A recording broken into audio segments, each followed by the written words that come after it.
ये presentation amazing facts के मित्रों के द्वारा लाया जा रहा है।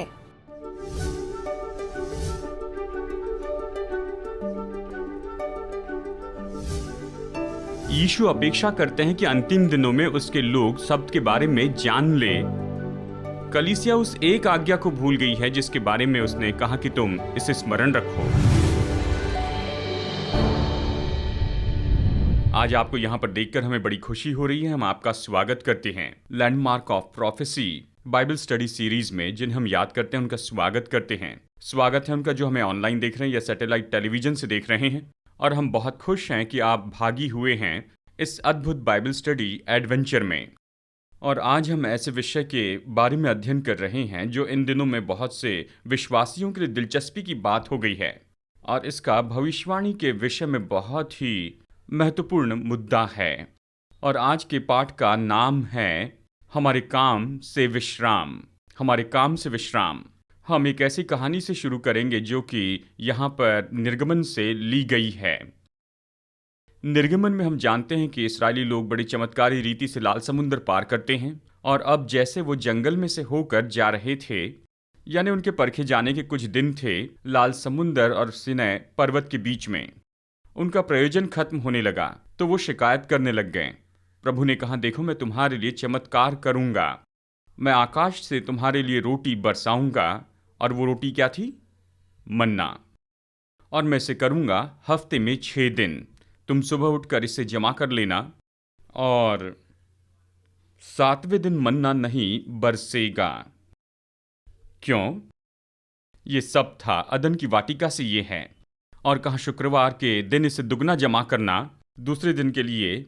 और फिर मूसा ने कहा, पढ़ सकते हैं कि आज इसे खाओ क्योंकि आज तो प्रभु के लिए सब्त है। तुम आज इसे मैदान में नहीं पाओगे। 40 साल तक दिलचस्प चमत्कार हुआ। 40 साल तक मन्ना आकाश से बरसते रहा, हफ्ते में 6 दिन, लेकिन 7वें दिन नहीं। अब कुछ लोग कहते हैं सियोन पर्वत पर ही सब्त की आज्ञा दी गई और ये तो केवल यहूदियों से संबंधित है। आपको याद है निर्गमन 16 में परमेश्वर ने कहा कि हफ्ते में 6 दिन तुम पर मन्ना बरसेगा। वो अब तक सिनै पर्वत पर नहीं पहुंचे थे और सब तो बिल्कुल शुरू से ही है। अब कृपया कर मुझे गौर से सुनिए। आज हम सब के विषय में अध्ययन करने वाले हैं और मैं आपको बताऊंगा ये भविष्यवाणी में इतना महत्वपूर्ण घटक क्यों है। याद रखिए कि अंतिम दिनों में पशु का चिन्ह सबको विवश करेगा कि इसे माथे पर या फिर दाहिने हाथ पर ले, और जो कोई उसकी आराधना न करे, जो पशु की आराधना न करे, उसे मार दिया जाएगा।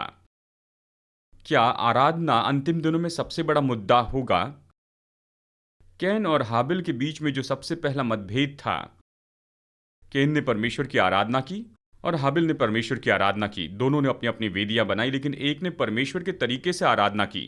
कैन ने कहा, मैं अपने तरीके से इसे करूंगा। परमेश्वर ने कहा, मैं तुम्हारे बलिदान को स्वीकार नहीं करता हूं, लेकिन मैं हाबिल के बलिदान को स्वीकार करता हूं। कैन क्रोधित हुआ और उसने अपने भाई की हत्या कर दी। और ये केवल आराधना के बारे में था। शुरू से लेकर अंत तक शैतान यीशु से क्या चाहता था? तू मुझे दंडवत करके आराधना कर, मैं ये सब तुझे दूंगा। अगर हम इस विषय को नहीं समझते हैं और अंतिम दिनों की भविष्यवाणी से इसे नहीं जोड़ते हैं तो हम मजाक कर रहे हैं। ये तो पूरी तरह जुड़ी हुई है शुरू से अंत तक। ये महत्वपूर्ण मुद्दा है, हमें इसे समझना होगा। ये मेरा परिचय था। तो चलिए इस पाठ में आगे बढ़ते हैं। और मैं नम्रता से आपको ये सारी बातें बताना चाहता हूँ, क्योंकि जो मैं आपको बता रहा हूँ मुझे याद है जब पहली बार मैंने सुना था और इसने मुझे हिला दिया। इसलिए हिला दिया क्योंकि ये कायल कर रही थी, लेकिन मैंने सोचा मुझे ये पहले जान लेना चाहिए था। तो चलिए आज के इस अध्ययन में पहले सवाल पर चलते हैं। सप्ताह का कौन सा दिन सब्त है? बाइबल का सब्त। जवाब देने के पहले मैं स्पष्ट बताना चाहता हूं, मैं विश्वास करता हूं कि ऐसे प्रेमी और आत्मा से भरे मसीह विश्वासी हैं हर तरह के डिनोमिनेशन में। क्या आप समझ गए हैं? मैं उन सारे धार्मिक अगुओं का नाम ले सकता हूं जिन्हें आप टीवी पर देखते हैं। मैं उनमें कई लोगों से मिला हूं। वो मेरे मित्र हैं। मैं उनका आदर करता हूं, वो मेरा आदर करते हैं। शायद हम बड़े आदर से किसी बात पर सहमत ना हो, लेकिन मैं उस पर सवाल नहीं उठाता। मैं जानता हूं ऐसे लाखों करोड़ों हैं जो स्वर्ग में, जो शायद गलत दिन चर्च में गए हो, लेकिन सच्चाई तो सच्चाई है। उत्पत्ति अध्याय 2 वचन 2 और 3 में बाइबल ये कहती है, और परमेश्वर ने अपना काम जिसे वो करता था 7वें दिन समाप्त किया और उसने अपने किए हुए सारे काम से 7वें दिन विश्राम किया और परमेश्वर ने 7वें दिन को आशीष दी और पवित्र ठहराया। ये तो आपकी बाइबल की बिल्कुल शुरुआती बातों में लिखा गया है। तो क्या परमेश्वर ने ये कहा कि सब्त का दिन यहूदियों के लिए है? जब प्रभु ने ये किया तो संसार में कितने लोग थे? 2। उनके नाम क्या थे? आदम और हवा। बाइबल कहती है कि सब्त का दिन मनुष्यों के लिए बनाया गया। अदल में परमेश्वर ने मनुष्य के लिए और क्या बनाया? स्त्री। कहा आदम का अकेले रहना अच्छा नहीं है। तो सवाल यह है कि अभी भी स्त्री की जरूरत है? तो क्या अभी भी हमें विश्राम के दिन की जरूरत है?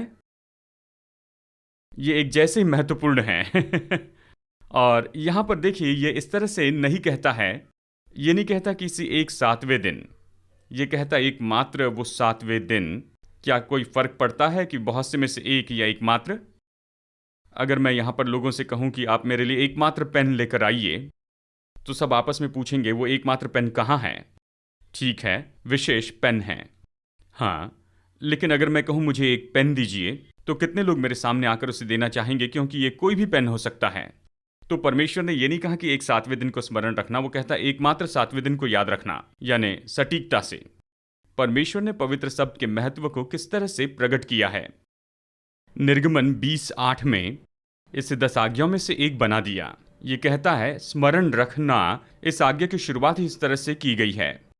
शायद हम भूल जाए, लेकिन सब्त के दिन को स्मरण रखना कि इसे पवित्र रखें। परमेश्वर ने सब्त के दिन को आशीष दी और उसे पवित्र ठहराया, बाइबल कहती है। अब देखिए, यहां पर परमेश्वर ने यह नहीं कहा मैं चाहता हूं एक दिन को चुनकर उसे पवित्र ठहराओ। नहीं, मैंने वो दिन चुन लिया है, मैंने उसे पवित्र किया, शुद्ध किया, आशीषित किया है। मैं चाहता हूं उस दिन में मैंने जो आशीष रखी है उसका तुम आनंद उठाओ। क्या ऐसे कहा कि कोई भी दिन चुन सकते हैं, या इस तरह से कहा है कि मैंने एक दिन चुना है जहां पर हम सब मिलकर आराधना करें? लय व्यवस्था 23 कहता है कि सब तो पवित्र सभा का दिन है। आप जानते हैं पवित्र सभा यानी क्या है? एक साथ आना। वो प्रभु की आराधना के लिए एक साथ आते हैं। प्रभु ने समय को आशीषित किया है, तो ये महत्वपूर्ण है। अब मैं जानता हूं कि बहुत से लोग इस तरह से कहेंगे, पास्टर डग आप छोटी बात पर गौर कर रहे हैं और ये कोई बड़ा मुद्दा नहीं है, इससे कोई फर्क नहीं पड़ता है। जानते हैं व्यवस्था तो क्रूस पर कीलों से जड़ दी गई है। कितने लोगों ने पहले इस तरह की कोई बहस सुनी है? जब पहली बार मैंने इसे पढ़ा तो मैंने कहा यानी ये कैसे सही हो सकता है और बाकी सब लोग गलत हैं?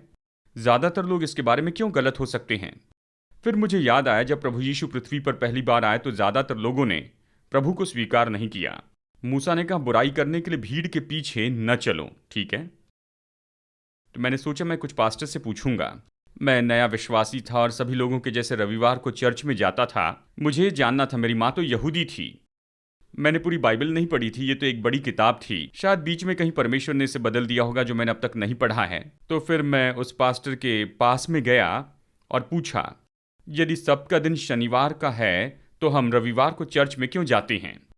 तो उनमें से एक ने कहा, ठीक है, ये इसलिए क्योंकि यीशु सप्ताह के पहले दिन जी उठे और इससे नया शब्द बना। तो मैंने कहा इसके लिए कौन सा वचन है?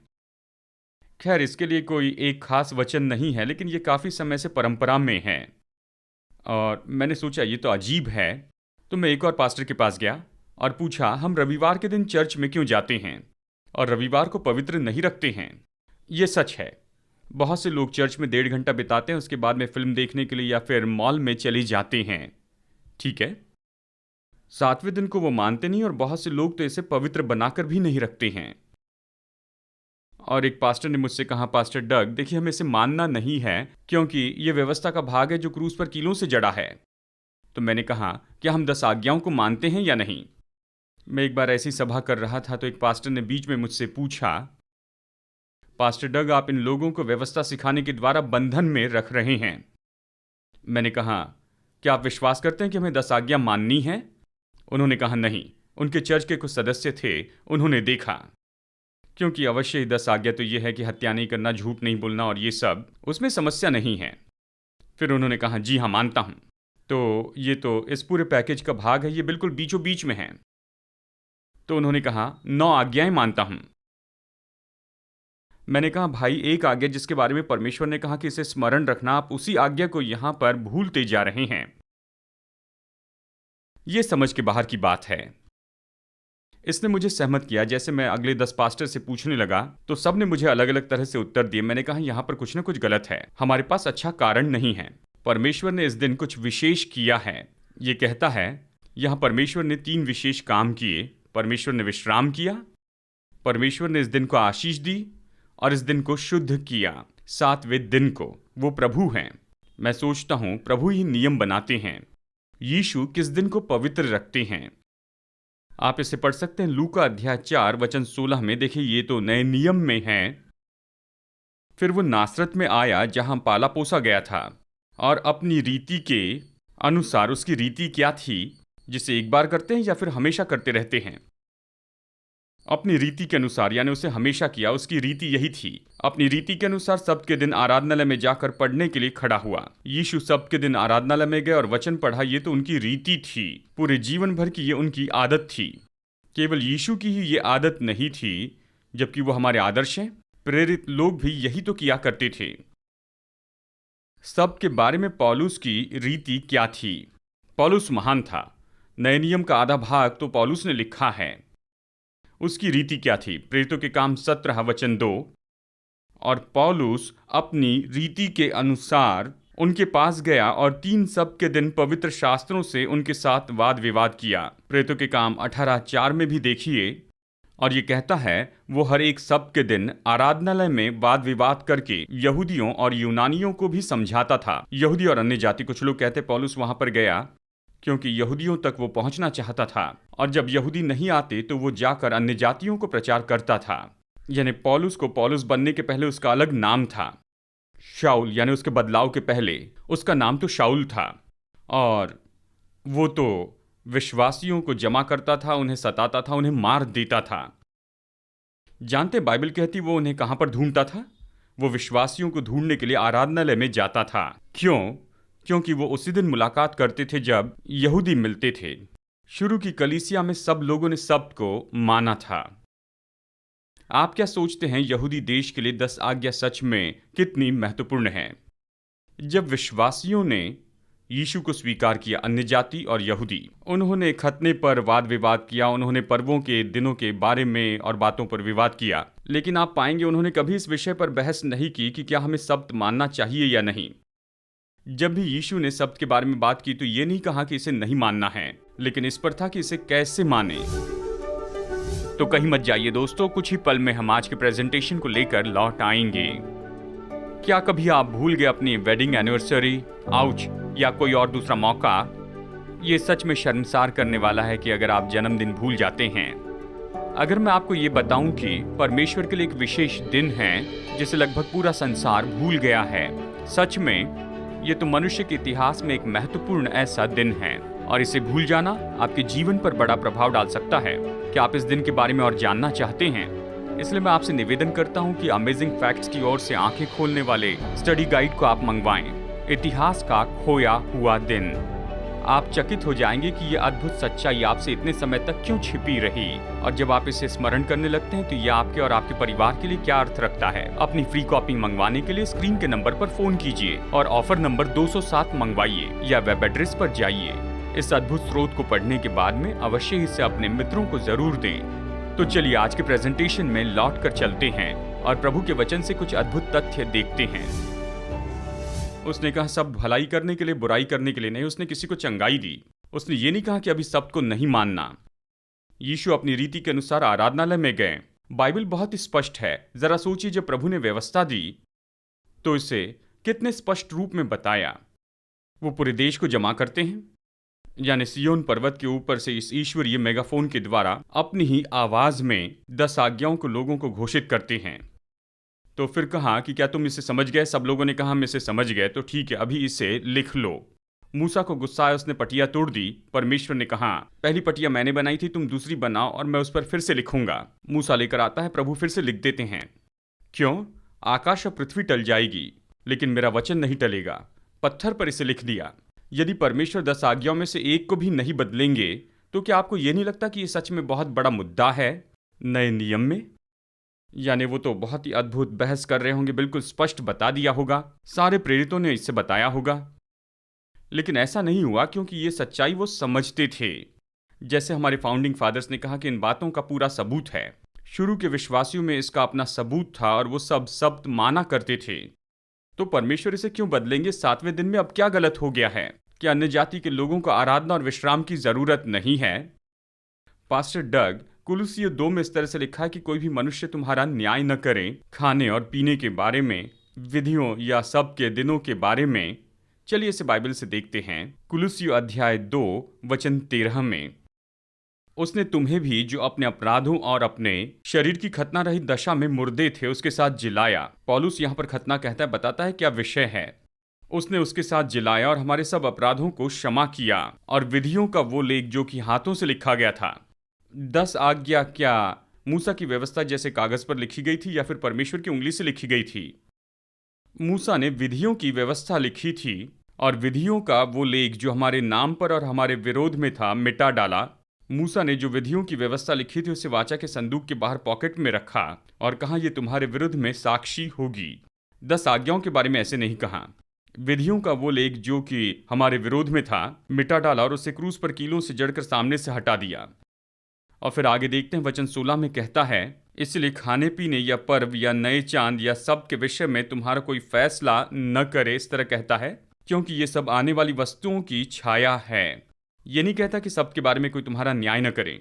हम इसे ईमानदारी से नहीं पढ़ते। देखिए, बाइबल में 2 अलग तरह के शब्द हैं, यानी 10 आज्ञा का एक शब्द है और एक पूरे साल में पर्व के दिनों का शब्द है। एक हफ्ते में एक बार आता है और एक साल में एक बार आता है। 10 आज्ञाएं तो पत्थर पर लिखी गई थी, ये तो सबके लिए आराधना का भाग था। दूसरा निर्गमन से शुरू हुआ और वो क्रूस पर खत्म हो गया। ये छाया है कि यीशु को पहचानने में हमारी मदद करें। और इसलिए लोग ये कहते हैं कि कोई शब्द के बारे में तुम्हारा न्याय न करे, इसलिए हमें शब्द मानने की जरूरत नहीं है। जब इस तरह से वो बताने की कोशिश करते हैं तो ये उतना सटीक नहीं है, लेकिन खैर कोई ना कोई आपसे पूछेगा तो फिर कोई रोमियो 14 से बताएगा। ये कहता है कोई एक दिन को मानता है तो फिर कोई सभी दिनों को एक जैसे सोचता है, तो हर एक मनुष्य अपने मन में ये ठान ले। इस अध्याय में शब्द नहीं आया है। पौलुस इस वार्षिक पर्व के बारे में कह रहा है जिन्हें मानने के लिए उन्हें बताया गया था। पौलुस कहता है इसे मानना है तो इसे प्रभु के लिए मानो। कुछ लोग आकर पूछते हैं क्या विश्वासियों को क्रिसमस मनाना चाहिए? मैंने कहा देखिए, कोई आज्ञा नहीं है। अगर आप उसे स्मरण करते हैं तो इसमें यीशु को रखिए, प्रभु के लिए कीजिए। यदि नहीं तो मत कीजिए। नहीं, कोई आज्ञा नहीं है कि तुम क्रिसमस को स्मरण रखना। देखिए, शायद यीशु का जन्म 25 तारीख को नहीं हुआ होगा, लेकिन किसी भी समय उसका जन्मदिन मनाना अच्छा है। इस तरह से मुझसे सवाल पूछते हैं। खैर, इस तरह के विवाद सुनेंगे। मैं यही प्रार्थना करता हूं कि आप चाहे जो भी सवाल है पूछ लीजिए, हम उसका जवाब देंगे। खैर, अपने अध्ययन में आगे बढ़ते हैं। क्या यीशु ये चाहते हैं कि लोगों के पापों के लिए मरने के बाद भी लोग सब्त का दिन मनाते जाएं? तो अभी इस भविष्यवाणी को देखिए जो यीशु ने मत्ती 24 में बताई है। ये दूसरे आगमन के बारे में कहते हुए है। उसने कहा, अंतिम समय के क्लेश में तो ये प्रार्थना करो तुम्हारा भागना सर्दियों में ना हो। वो हवाई जहाज पकड़ने के बारे में नहीं कह रहे हैं। वो कहते तुम्हारा भागना सर्दियों में ना हो, क्योंकि वो अपनी जान बचाकर भागेंगे। जो यहूदा में है वो अपनी जान बचाकर पहाड़ों में जाएंगे। अंतिम दिनों में जब महाक्लेश आएगा तो परमेश्वर के लोगों को फिर से भागना होगा। कहा कि प्रार्थना करो कि सर्दियों में न भागना पड़े और सब्त के दिन में ना हो। यीशु ने ऐसा क्यों कहा? बस यही कि यीशु अपने लोगों से अपेक्षा करते हैं कि अंतिम दिनों में भी प्रभु के लोग उसे माने। शायद कुछ समय के लिए वो इसे भूल गए हैं। प्रभु के आगमन के पहले बड़ी जागृति आएगी और प्रभु के लोग बाइबल की बातों के लिए एक साथ आ जाएंगे यीशु के आगमन के पहले। मैं आपको ये जो सच्चाई बता रहा हूँ, मैं अकेले नहीं हूँ, ये पूरे संसार में है। मैं मुलाकात करता हूँ बैप्टिस्ट, पेंटिकॉस्टल, मेथोडिस्ट और अलग अलग विश्वास के लोगों से मिलता हूँ जो लोगों को बताते हैं। कैलिफोर्निया में हमारे ऑफिस के सामने एक बड़ा चर्च है जहाँ पर कई हजार लोग आते हैं। उन्होंने इससे सच्चाई सीखी और हफ्ते में 2 दिन वहाँ पर आते हैं। अभी आप ऐसे इवेंजेलिकल चर्च को जानते हैं जो इन दिनों में शनिवार और रविवार को सभाएं करते हैं, क्योंकि वो इन बातों को सीख रहे हैं। बाइबल की बातों को हमें सीखना है और चर्च में हमें जाना ही है और हमें दिन को पवित्र बनाना सीखना है। इसका मतलब है विश्राम करना। क्या बाइबल ये सिखाती है कि अंतिम दिनों के प्रभु के लोग उसके 7वें दिन के सब्त को पवित्र रखेंगे? चलिए यहाँ पर देखते हैं प्रकाशित वाक्य। ये भविष्यवाणी का एक और वचन है। अजगर के बारे में हमने पहले ही चर्चा की है। ये अजगर कौन है? शैतान क्रोधित हुआ। किंग जेम्स वर्जन में इस तरह से कहता है, मतलब उसे बहुत गुस्सा आया उस स्त्री पर। यह अजगर किस स्त्री पर क्रोधित था? चर्च पर। अच्छा चर्च या बुरा चर्च? शैतान उस पर क्रोधित हुआ, इसका मतलब वो अच्छा चर्च था, ठीक है। और उसकी शेष संतान से जो परमेश्वर की आज्ञाओं को मानते और यीशु की गवाही देने पर स्थिर हैं, जो परमेश्वर की आज्ञाओं को मानते और यीशु की गवाही देने पर स्थिर हैं, उनसे लड़ने गया। अब क्या इसका मतलब है केवल कुछ आज्ञाएं मानना? देखिए, सब लोग वो मेरी गवाही सुनेंगे। देखिए, कई बार मैं जेल में प्रचार करने के लिए गया हूं, जिनसे भी मैं जेल में मिला हूं, वो हर समय कोई ना कोई आज्ञा मानते रहे। मतलब क्या परमेश्वर इसे ढूंढ रहा है कहीं हम फिसल न जाएं? बाइबल कहती है कि कोई इसमें से छोटे से छोटी भी आज्ञा तोड़ता है, उसने सारी आज्ञाएं तोड़ी है। ये याकूब में है। और इसलिए आप न्यायाधीश के सामने खड़े होकर ये नहीं कह सकते हैं, मैं समय पर अपना कर चुकाता हूं, मैं ओवर स्पीड नहीं चलाता हूं, हालांकि मैंने एक की हत्या की है, लेकिन 90% से भी ज्यादा बार मैंने आज्ञा मानी है। वो आपकी बात नहीं सुनेंगे। प्रकाशित वाक्य 14। ये ऐसे ही वचन है, पवित्र लोगों का धीरज इसी में है जो परमेश्वर की आज्ञाओं को मानते हैं। ये उन लोगों से अलग है जो इसी अध्याय में पशु की उपासना कर रहे हैं, दानियल जैसे लोग। प्रकाशित वाक्य 22, आपकी बाइबल का आखिरी अध्याय। धन्य वे है कि यह अच्छा या बुरा है। धन्य वे हैं जो उसकी आज्ञा मानते हैं, क्योंकि उन्हें जीवन के वृक्ष के पास आने का अधिकार मिलेगा और वे फाटकों से होकर नगर में प्रवेश करेंगे। क्या ये यीशु के लिए महत्वपूर्ण है? जरूर है। कलीसिया इसे भूल गई है। वो एक आज्ञा जिसके लिए उसने कहा है, स्मरण रख। शैतान चाहता है कि हम प्रभु के साथ समय भूल जाएं, कि हम पहले से व्यस्त रहें। यीशु ने कहा कि उसके आने के पहले सावधान रहो, सावधान रहो, कहीं इस जीवन की परेशानी से तुम्हारा हृदय बहुत भर न जाए। फिर आप ये जानेंगे आप सुरक्षित नहीं, आपकी जिंदगी खत्म हो गई है और प्रभु की सेवा नहीं की है। अब ये समय है। क्या परमेश्वर ने किसी को उसके पवित्र दिन को बदलने दिया है? क्या मनुष्य कहता है कि मैं इस दिन को पवित्र बनाऊंगा? क्या उसे ये सामर्थ मिली है? नीति वचन 30 वचन 5 और 6। परमेश्वर का एक एक वचन ताया हुआ है। वो अपने शरणागतों की ढाल ठहरा है। उसके वचनों में कुछ मत बढ़ा, ऐसा ना हो कि वो तुझे डांटे और तू झूठा ठहरे। दानियल 7:25 में आप जिस पशु की सामर्थ के बारे में देखते हैं, उसका स्वभाव गुण क्या है? वो समयों और व्यवस्था को बदल देने की आशा करेगा। आपको याद है, हमने पढ़ा था, पशु की सामर्थ के बारे में स्पष्ट बताया है। क्या आप एक आज्ञा बता सकते हैं जो कि ये इतनी लंबी है? केवल एक ही है। ये 10 आज्ञाओं में सबसे लंबी है और ये व्यवस्था के बीच में है। ये एक ही आज्ञा है जो स्मरण करने के शब्द से शुरू होती है। इब्रानियों अध्याय 4 वचन 9 में, अतः जान लो कि परमेश्वर के लोगों के लिए सब्त का विश्राम बाकी है। ये नए नियम से है। यहाँ पर सब्त का विश्राम है। यहाँ पर यह कहा गया है सबतीसमोस, परमेश्वर के लोगों के लिए। नए नियम में भी प्रकाशित वाक्य 1:10 में ये प्रभु का दिन कौन सा है? खैर, ये शब्द है जिसे हम प्रभु का दिन कहते हैं, लेकिन ये प्रभु का दिन क्या है? आप निर्गमन 20 में ये पढ़ सकते हैं।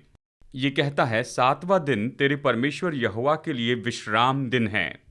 यशायाह 58:13 में भी हम ये पढ़ सकते हैं, यदि तू विश्राम दिन को अशुद्ध न करे, अर्थात मेरे उस पवित्र दिन में अपनी इच्छा पूरी करने का यत्न न करें, क्योंकि सब्त उसका पवित्र दिन है। और फिर मरकुस 2 से हमने ये पहले ही पढ़ा है, इसलिए मनुष्य का पुत्र सब्त के दिन का भी स्वामी है। जब प्रकाशित वाक्य का दर्शन यूहन्ना ने लिखा तो कहता, मैं प्रभु के दिन आत्मा में आ गया।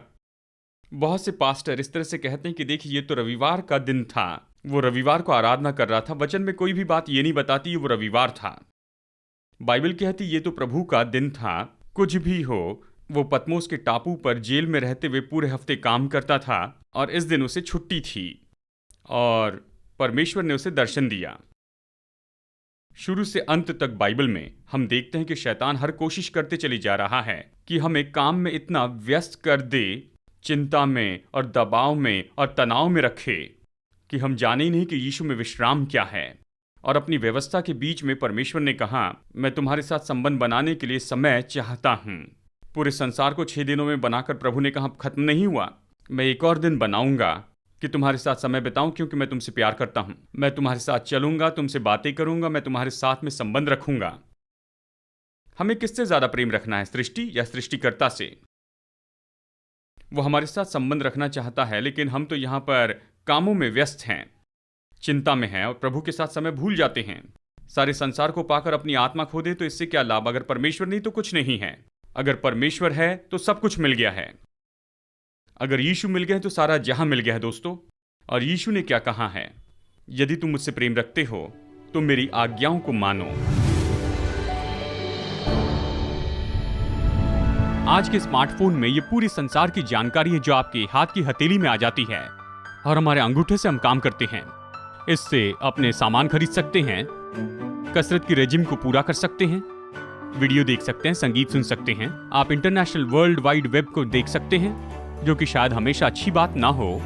और क्या आप जानते हैं कि इसमें बहुत ज्यादा कंप्यूटर प्रोसेसिंग टेक्नोलॉजी है। इस छोटे से स्मार्टफोन में नासा ने मनुष्य को चांद पर पहुंचाने के लिए जो उपयोग किया उससे बढ़कर है। और मैं तो भूल ही गया, फोन कॉल करने के लिए इसका उपयोग होता है, लेकिन आज इसे कौन करता है? आज की बातचीत में कोई वाक्य ही नहीं रहते हैं। ये तो बस शॉर्ट मैसेज सर्विसिंग है या फिर SMS टेक्सटिंग है। बिल्कुल सही। लगभग इस पूरे संसार में 2.5 बिलियन लोग हैं जो अपने दूसरे मनुष्यों के साथ में संपर्क करते हैं शॉर्ट बाइट्स में, जिसे टेक्सटिंग कहते हैं। और इसके लिए ज्यादा डाटा उपयोग होता है वेब सर्फिंग या फिर वीडियो गेम खेलने से भी बढ़कर। और दोस्तों, इससे बढ़कर कहीं उपयोग नहीं होता यहाँ फिलीपींस से बढ़कर।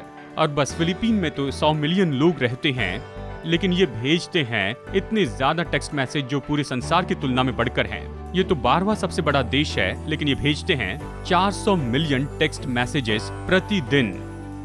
वाव, ये तो उंगलियों का बहुत उपयोग है। हालांकि फिलीपींस में सबसे ज्यादा टेक्स्ट किए जाते हैं। सबसे तेजी से टेक्स्ट करने वाला रिकॉर्ड तो ब्राजील के नाम पर है। एक जवान जिनका नाम है मार्सेल फर्नांडिस फाइलो, और वो टेक्स्ट कर सकते हैं 25 ऐसे उलझे हुए शब्द लगभग 18 सेकंड में ही। वाह! अगर मैं अपनी पत्नी को टेक्स्ट करूं आई लव यू तो इसके लिए ज्यादा समय लगता है, और सेंड प्रेस करूं अंगूठे से। टेक्सटिंग के बारे में खासियत यह है कि आप कहीं भी टेक्स्ट भेज सकते हैं। लोगों में घिरे और आप व्यक्तिगत संदेश भेजना चाहते हैं तो टेक्स्ट भेजते हैं। अगर आप सबवे में हैं या फिर एयरपोर्ट पर हैं तो टेक्स्ट भेज सकते हैं। अगर आप शोर में घिरे हुए हैं या शोर करने वाले लोगों में हैं तो टेक्स्ट करें। बस ड्राइविंग करते हुए टेक्स्ट न करें। ये बहुत ही अद्भुत है दोस्तों। आप हमेशा संदेश दे सकते हैं परमेश्वर को प्रार्थना के द्वारा। जब आप सोच रहे हैं मैं कौन से स्कूल में जाऊं या फिर मैं कौन सी नौकरी करूं, मैं किससे मिलूं जो मेरे भविष्य का जीवन साथी हो सकता है, आपकी प्रार्थना लंबी न होने पाए। बाइबल की सबसे छोटी प्रार्थना 3 शब्दों की है। पतरस ने कहा, प्रभु मुझे बचा ले, और यीशु ने इसका जवाब दिया। चाहे आप कितनी भी रफ्तार से टेक्स्ट करते हैं, जब आप प्रभु से बातें करते हैं, जानते हो वो आपसे क्या मांगता है? आपकी प्रार्थना सुनता है आपके आमीन कहने के पहले ही, सेंड बटन दबाने के पहले। सच में दोस्तों, आप प्रभु को प्रसन्न करेंगे जब आप उसे रेगुलर मैसेज भेजेंगे अपने दिल से उसके पास। तो क्यों न अभी इस समय उससे बात कर ले।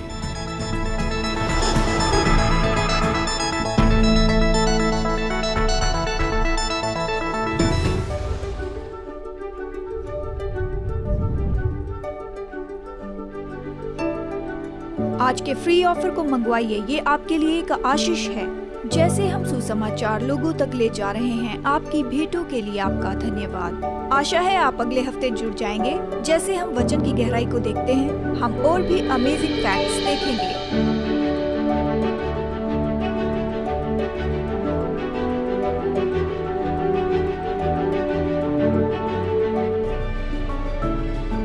ये प्रेजेंटेशन अमेजिंग फैक्ट्स के मित्रों के द्वारा लाया गया।